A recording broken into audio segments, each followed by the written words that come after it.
Assalamualaikum. Selamat tengah hari saya awak. Hari ni nak masak lauk benda tu. Hari ni Mak nak share resepi istimewa untuk benda hujung-hujung bulan ni. Bila poket nipis dah, kita buat kari telur. Walaupun poket nipis tapi makan tetap meletup ni. Sedap-sedap ni. Sedap tapi jimat ni. Saya awak boleh try resepi ni. Sedap doh lalu. Mula-mula ni Mak nak basuh telur dulu, lepas tu rebus dulu telur. Boleh je nak guna telur ayam ke telur itik ke. Lepas tu ni kita nak buat kuah dia. Macam biasa bawang merah, bawang putih, halia. Separuh tu Mak blend, separuh lagi Mak mayang. Hok mayang ni kita nak tumis dululah, bubuh minyak, panas dah tu dalam kuali tu. Lepas tu kita bubuhlah bawang merah, bawang putih dengan halia kita mayang tadi tu. Kita tumis dulu. Tu rempah 4 sekawar. Dengan daun kari. Kita biar dia wangi dulu. Biar dia masak sikit, biar dia ke kuning-kuning gitu tu. Dia terbit bau wangi tu. Lepas tu kita bubuhlah hak kita blend tadi tu.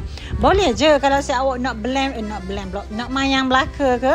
Tapi sebab Mak nak suruh kuah dia pekat sikit, jadi kita blend separuh.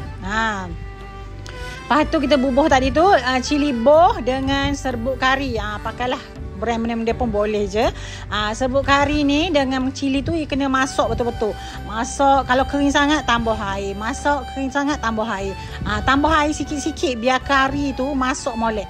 Lepas tu kita tambahlah bahan-bahan perasa itu. Mak letak tadi tu belacang, asam keping, nisang. Sedap ni kalau masak kari-kari bubuh lah nisang bau sedap. Nisang original Terengganu Mak guna, bubuh garam, bubuh perasa, apa lagi, gula sikit.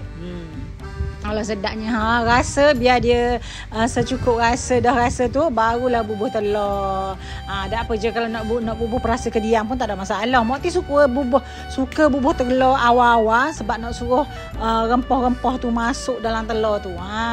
Biar masuk serat telur tu.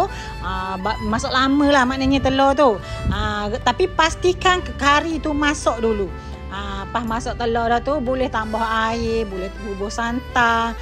Tunggulah santan tu masuk.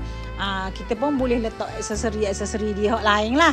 Kalau rasa pekat sangat boleh letak air lagi. Gitulah, ikutlah. Ada orang dia suka cair gitu, dia suka pekat. Ikut.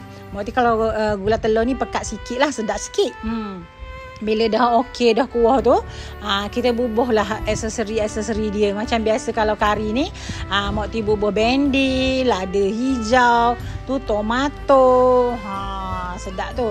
Tak payah lauk lain dah. Selauk ni pun beres dah. Kata nak jimat kan. Sayur-sayur ada dah. Protein ada dah. Nasi sepinggang beres. Awak boleh cuba lauk ni. Sedap ni. Walaupun murah je, telur murah ke? Murah dah. Murah lah. Kalau sepapang tu ada 30 hutir, boleh dah makan ramai-ramai tu. Senang je saya awak. Selamat mencuba.